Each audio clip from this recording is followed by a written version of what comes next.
L'étranger, 1942, Albert Camus, partie 1.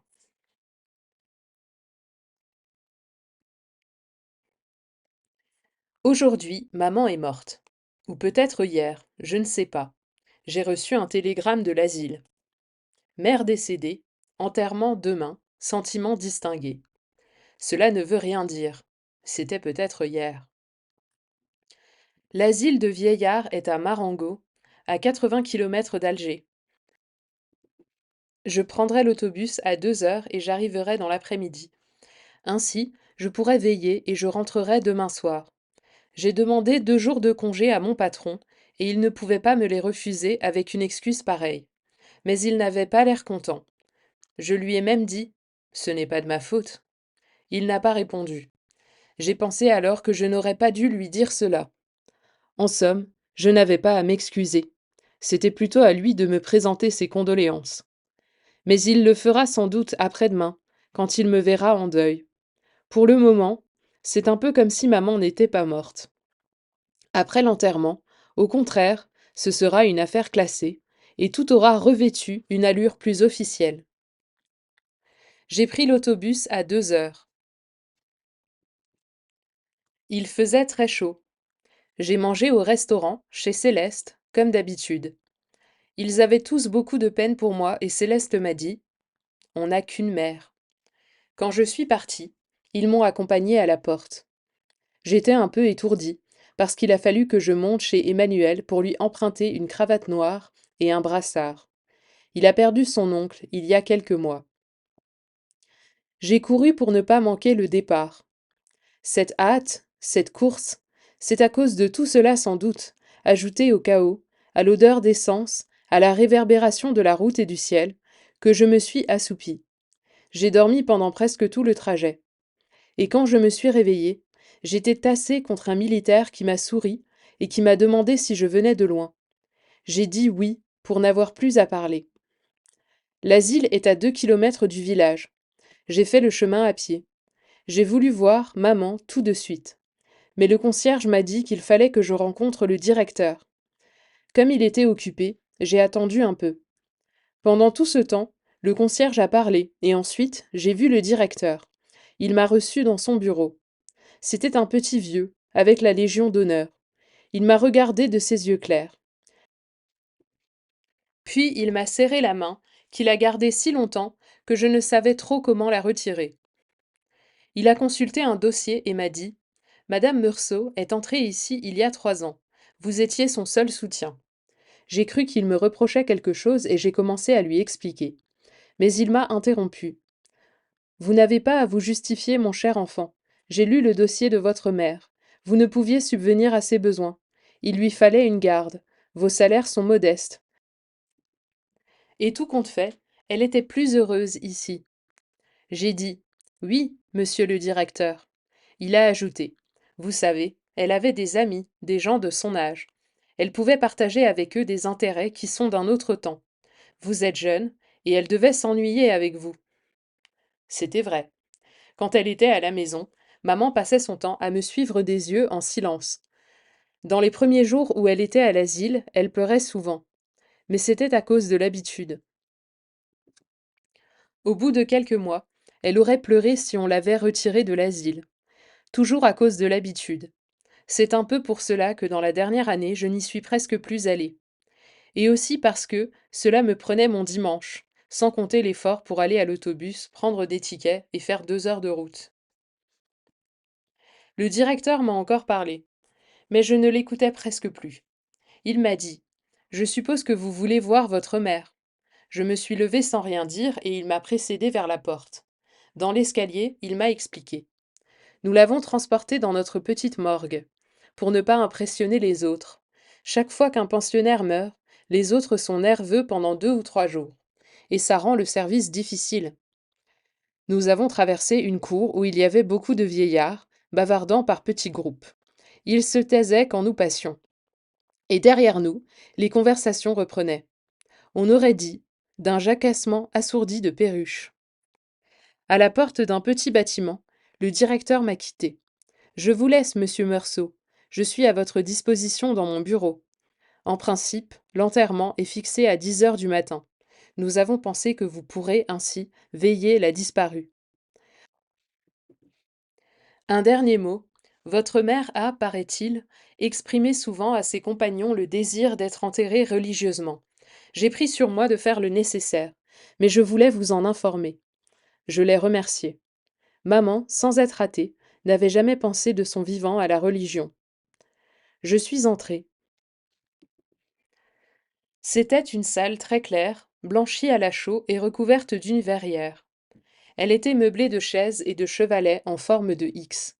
Deux d'entre eux, au centre, supportaient une bière recouverte de son couvercle. On voyait seulement des vis brillantes, à peine enfoncées, se détacher sur les planches passées au brou de noix. Près de la bière, il y avait une infirmière arabe en sarrau blanc, un foulard de couleur vive sur la tête. À ce moment, le concierge est entré derrière mon dos. Il avait dû courir. Il a bégayé un peu. On l'a couverte, mais je dois dévisser la bière pour que vous puissiez la voir. Il s'approchait de la bière quand je l'ai arrêté. Il m'a dit: Vous ne voulez pas? J'ai répondu: Non. Il s'est interrompu et j'étais gênée parce que je sentais que je n'aurais pas dû dire cela. Au bout d'un moment, il m'a regardé et il m'a demandé: Pourquoi? Mais sans reproche, comme s'il s'informait. J'ai dit: Je ne sais pas. Alors, tortillant sa moustache blanche, il a déclaré sans me regarder: Je comprends. Il avait de beaux yeux, bleu clair, et un teint un peu rouge. Il m'a donné une chaise et lui-même s'est assis un peu en arrière de moi. La garde s'est levée et s'est dirigée vers la sortie. À ce moment, le concierge m'a dit: C'est un chancre qu'elle a. Comme je ne comprenais pas, j'ai regardé l'infirmière et j'ai vu qu'elle portait sous les yeux un bandeau qui faisait le tour de la tête. À la hauteur du nez, le bandeau était plat. On ne voyait que la blancheur du bandeau dans son visage. Quand elle est partie, le concierge a parlé. Je vais vous laisser seul. Je ne sais pas quel geste j'ai fait, mais il est resté, debout derrière moi. Cette présence dans mon dos me gênait. La pièce était pleine d'une belle lumière de fin d'après-midi. Deux frelons bourdonnaient contre la verrière, et je sentais le sommeil me gagner. J'ai dit au concierge sans me retourner vers lui: Il y a longtemps que vous êtes là? Immédiatement, il a répondu: 5 ans, comme s'il avait attendu depuis toujours ma demande. Ensuite, il a beaucoup bavardé. On l'aurait bien étonné en lui disant qu'il finirait concierge à l'asile de Marengo. Il avait 64 ans et il était parisien. À ce moment, je l'ai interrompu. Ah! Vous n'êtes pas d'ici?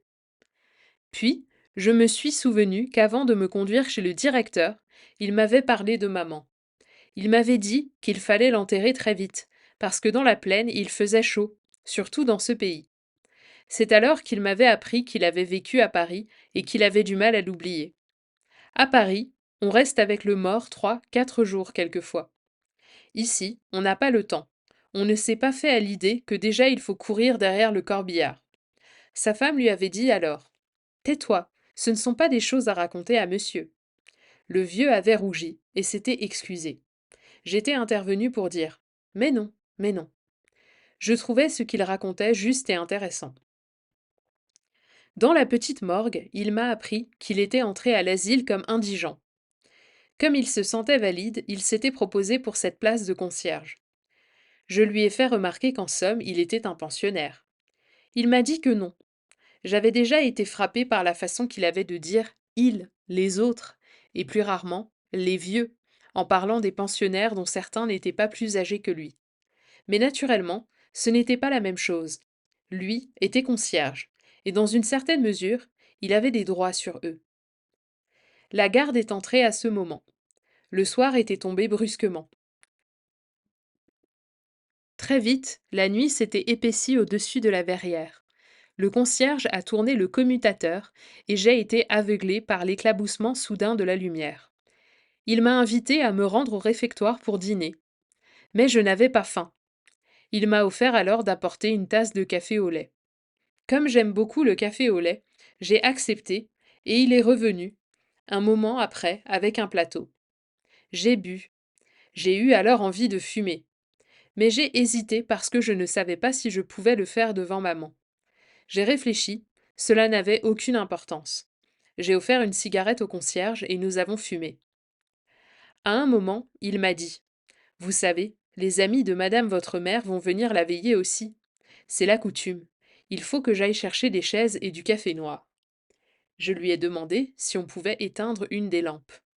L'éclat de la lumière sur les murs blancs me fatiguait. Il m'a dit que ce n'était pas possible. L'installation était ainsi faite. C'était tout ou rien. Je n'ai plus beaucoup fait attention à lui.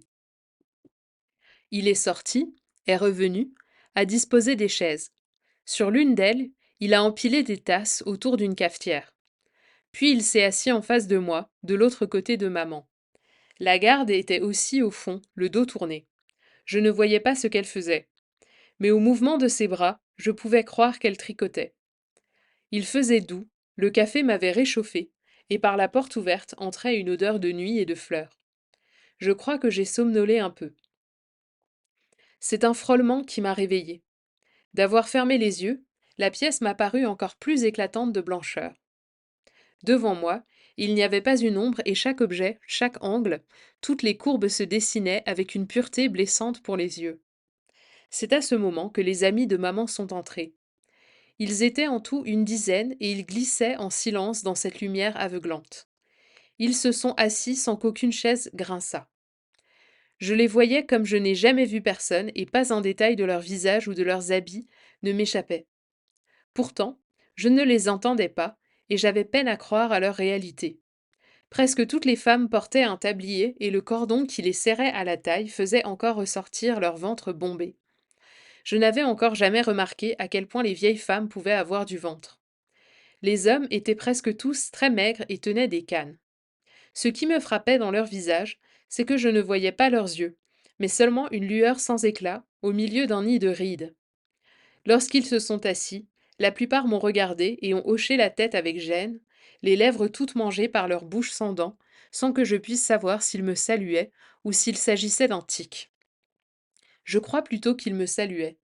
C'est à ce moment que je me suis aperçu qu'ils étaient tous assis en face de moi, à dodeliner de la tête, autour du concierge. J'ai eu un moment l'impression ridicule qu'ils étaient là pour me juger. Peu après, une des femmes s'est mise à pleurer. Elle était au second rang, cachée par une de ses compagnes, et je la voyais mal. Elle pleurait à petits cris régulièrement. Il me semblait qu'elle ne s'arrêterait jamais.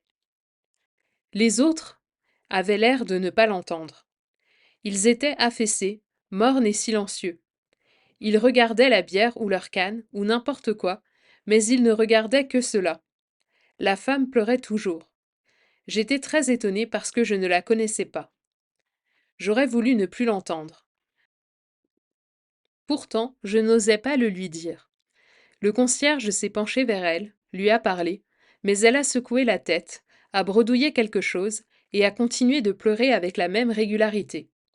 Le concierge est venu alors de mon côté. Il s'est assis près de moi.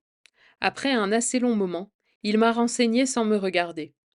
Elle était très liée avec madame votre mère. Elle dit que c'était sa seule amie ici et que maintenant, elle n'a plus personne. Nous sommes restés un long moment ainsi. Les soupirs et les sanglots de la femme se faisaient plus rares. Elle reniflait beaucoup. Elle s'est tue enfin. Je n'avais plus sommeil, mais j'étais fatiguée et les reins me faisaient mal. À présent, c'était le silence de tous ces gens qui m'était pénible. De temps en temps seulement, j'entendais un bruit régulier et je ne pouvais comprendre ce qu'il était. À la longue, j'ai fini par deviner que quelques-uns d'entre les vieillards suçaient l'intérieur de leurs joues et laissaient échapper ces clappements bizarres. Ils ne s'en apercevaient pas, tant ils étaient absorbés dans leurs pensées. J'avais même l'impression que cette morte, couchée au milieu d'eux, ne signifiait rien à leurs yeux. Mais je crois maintenant que c'était une impression fausse. Nous avons tous pris du café, servi par le concierge. Ensuite, je ne sais plus. La nuit a passé. Je me souviens qu'à un moment j'ai ouvert les yeux et j'ai vu que les vieillards dormaient tassés sur eux-mêmes, à l'exception d'un seul qui, le menton sur le dos de ses mains agrippées à la canne, me regardait fixement, comme s'il n'attendait que mon réveil. Puis, j'ai encore dormi. Je me suis réveillée parce que j'avais de plus en plus mal aux reins. Le jour glissait sur la verrière. Peu après, l'un des vieillards s'est réveillé et il a beaucoup toussé. Il crachait dans un grand mouchoir à carreaux, et chacun de ses crachats était comme un arrachement. Il a réveillé les autres, et le concierge a dit qu'ils devraient partir. Ils se sont levés. Cette vieille incommode leur avait fait des visages de cendre. En sortant, et à mon grand étonnement, ils m'ont tous serré la main, comme si cette nuit où nous n'avions pas échangé un mot avait accru notre intimité. J'étais fatiguée. Le concierge m'a conduit chez lui, et j'ai pu faire un peu de toilette. J'ai encore pris du café au lait, qui était très bon. Quand je suis sortie, le jour était complètement levé. Au-dessus des collines qui séparent Marengo de la mer, le ciel était plein de rougeur, et le vent qui passait au-dessus d'elle apportait ici une odeur de sel. C'était une belle journée qui se préparait. Il y avait longtemps que j'étais allée à la campagne, et je sentais quel plaisir j'aurais pris à me promener s'il n'y avait pas eu maman. Mais j'ai attendu dans la cour, sous un platane. Je respirais l'odeur de la terre fraîche, et je n'avais plus sommeil. J'ai pensé aux collègues du bureau. À cette heure, ils se levaient pour aller au travail. Pour moi, c'était toujours l'heure la plus difficile. J'ai encore réfléchi un peu à ces choses, mais j'ai été distrait par une cloche qui sonnait à l'intérieur des bâtiments. Il y a eu du remue-ménage derrière les fenêtres, puis tout s'est calmé. Le soleil était monté un peu plus dans le ciel. Il commençait à chauffer mes pieds. Le concierge a traversé la cour et m'a dit que le directeur me demandait. Je suis allée dans son bureau. Il m'a fait signer un certain nombre de pièces. J'ai vu qu'il était habillé de noir avec un pantalon rayé. Il a pris le téléphone en main et il m'a interpellée. Les employés des pompes funèbres sont là depuis un moment. Je vais leur demander de venir fermer la bière. Voulez-vous, auparavant, voir votre mère une dernière fois? J'ai dit non. Il a ordonné dans le téléphone en baissant la voix. Figeac, dites aux hommes qu'ils peuvent aller. Ensuite, il m'a dit qu'il assisterait à l'enterrement et je l'ai remercié. Il s'est assis derrière son bureau, il a croisé ses petites jambes. Il m'a averti que moi et lui serions seuls avec l'infirmière de service. En principe, les pensionnaires ne devaient pas assister aux enterrements. Il les laissait seulement veiller. C'est une question d'humanité, a-t-il remarqué. Mais en l'espèce, il avait accordé l'autorisation de suivre le convoi à un vieil ami de maman, Thomas Pérez. Ici, le directeur a souri. Il m'a dit, vous comprenez, c'est un sentiment un peu puéril. Mais lui et votre mère ne se quittaient guère. À l'asile, on les plaisantait. On disait à Pérez, c'est votre fiancé. Lui riait. Ça leur faisait plaisir. Et le fait est que la mort de Madame Meursault l'a beaucoup affecté. Je n'ai pas cru devoir lui refuser l'autorisation. Mais sur le conseil du médecin visiteur, je lui ai interdit la veillée d'hier. Nous sommes restés silencieux assez longtemps. Le directeur s'est levé et a regardé par la fenêtre de son bureau. À un moment, il a observé. Voilà déjà le curé de Marengo. Il est en avance. Il m'a prévenu qu'il faudrait au moins 3/4 d'heure de marche pour aller à l'église qui est au village même. Nous sommes descendus. Devant le bâtiment, il y avait le curé et 2 enfants de chœur. L'un de ceux-ci tenait un encensoir, et le prêtre se baissait vers lui pour régler la longueur de la chaîne d'argent. Quand nous sommes arrivés, le prêtre s'est relevé. Il m'a appelé mon fils et m'a dit quelques mots. Il est entré, je l'ai suivi.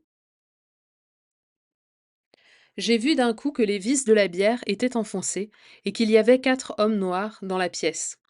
J'ai entendu en même temps le directeur me dire que la voiture attendait sur la route et le prêtre commençait ses prières.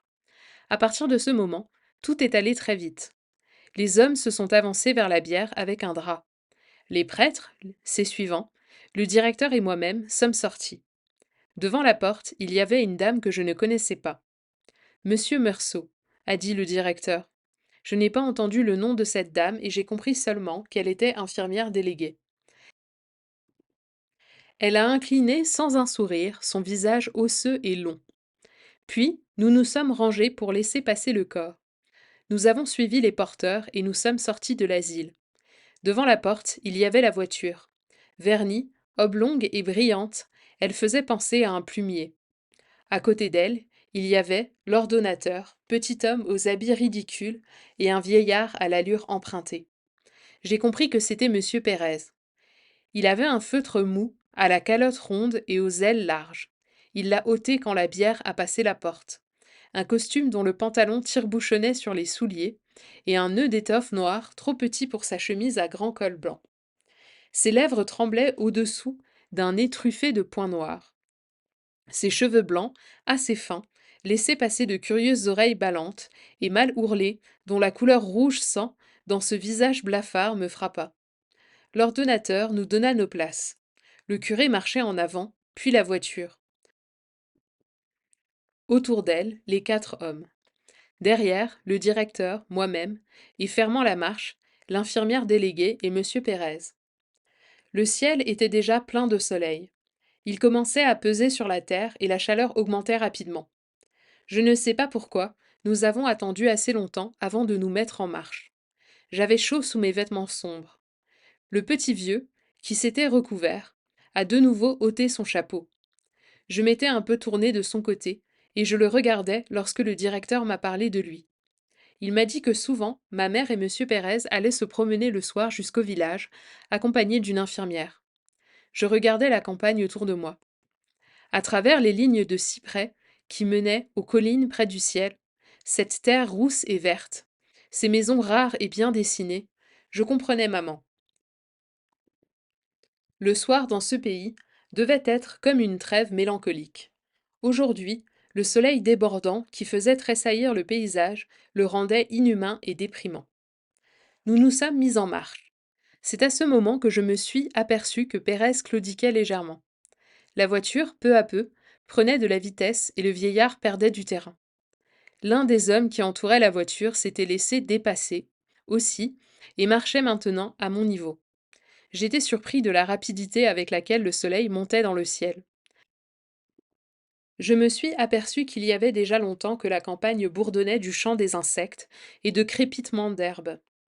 La sueur coulait sur mes joues. Comme je n'avais pas de chapeau, je m'éventais avec mon mouchoir. L'employé des pompes funèbres m'a dit alors quelque chose que je n'ai pas entendu. En même temps, il s'essuyait le crâne avec un mouchoir qu'il tenait dans sa main gauche, la main droite soulevant le bord de sa casquette. Je lui ai dit: Comment? Il a répété en montrant le ciel: Ça tape. J'ai dit: Oui. Un peu après, il m'a demandé: C'est votre mère qui est là? J'ai encore dit: Oui. Elle était vieille? J'ai répondu: Comme ça, parce que je ne savais pas le chiffre exact. Ensuite, il s'est tu. Je me suis retournée et j'ai vu le vieux Pérez à une cinquantaine de mètres derrière nous. Il se hâtait en balançant son feutre à bout de bras. J'ai regardé aussi le directeur. Il marchait avec beaucoup de dignité, sans un geste inutile. Quelques gouttes de sueur perlaient sur son front, mais il ne les essuyait pas. Il me semblait que le convoi marchait un peu plus vite. Autour de moi, c'était toujours la même campagne lumineuse gorgée de soleil. L'éclat du ciel était insoutenable. À un moment donné, nous sommes passés sur une partie de la route qui avait été récemment refaite. Le soleil avait fait éclater le goudron. Les pieds y enfonçaient et laissaient ouverte sa pulpe brillante. Au-dessus de la voiture, le chapeau du cocher, en cuir bouilli, semblait avoir été pétri dans cette boue noire. J'étais un peu perdu entre le ciel bleu et blanc et la monotonie de ses couleurs, noir gluant du goudron vert, noir terne des habits, noir laqué de la voiture. Tout cela, le soleil, l'odeur de cuir et de crottin de la voiture, celle du vernis et celle de l'encens, la fatigue d'une nuit d'insomnie, me troublaient le regard et les idées. Je me suis retourné une fois de plus. Pérez m'a paru très loin, perdu dans une nuée de chaleur, puis je ne l'ai plus aperçu. Je l'ai cherché du regard et j'ai vu qu'il avait quitté la route et pris à travers champs. J'ai constaté aussi que devant moi, la route tournait. J'ai compris que Pérez, qui connaissait le pays, coupait au plus court pour nous rattraper. Au tournant, il nous avait rejoints. Puis nous l'avons perdu. Il a repris encore à travers champs, et comme cela plusieurs fois. Moi, je sentais le sang qui me battait aux tempes. Tout s'est passé ensuite avec tant de précipitation, de certitude et de naturel que je ne me souviens plus de rien. Une chose seulement. À l'entrée du village, l'infirmière déléguée m'a parlé. Elle avait une voix singulière qui n'allait pas avec son visage, une voix mélodieuse et tremblante. Elle m'a dit: si on va doucement, on risque une insolation, mais si on va trop vite, on est en transpiration et dans l'église on attrape un chaud et froid. Elle avait raison. Il n'y avait pas d'issue. J'ai encore gardé quelques images de cette journée. Par exemple, le visage de Pérez quand, pour la dernière fois, il nous a rejoints près du village. De grosses larmes d'énervement et de peine ruisselaient sur ses joues. Mais, à cause des rides, elles ne s'écoulaient pas. Elles s'étalaient, se rejoignaient et formaient un vernis d'eau sur ce visage détruit. Il y a eu encore l'église et les villageois sur les trottoirs, les géraniums rouges sur les tombes du cimetière, l'évanouissement de Pérez, on eût dit un pantin disloqué, la terre couleur de sang qui roulait sur la bière de maman, la chair blanche des racines qui s'y mêlaient, encore du monde, des voix, le village, l'attente devant un café, l'incessant ronflement du moteur, et ma joie quand l'autobus est entré dans le nid de lumière d'Alger et que j'ai pensé que j'allais me coucher et dormir pendant 12 heures.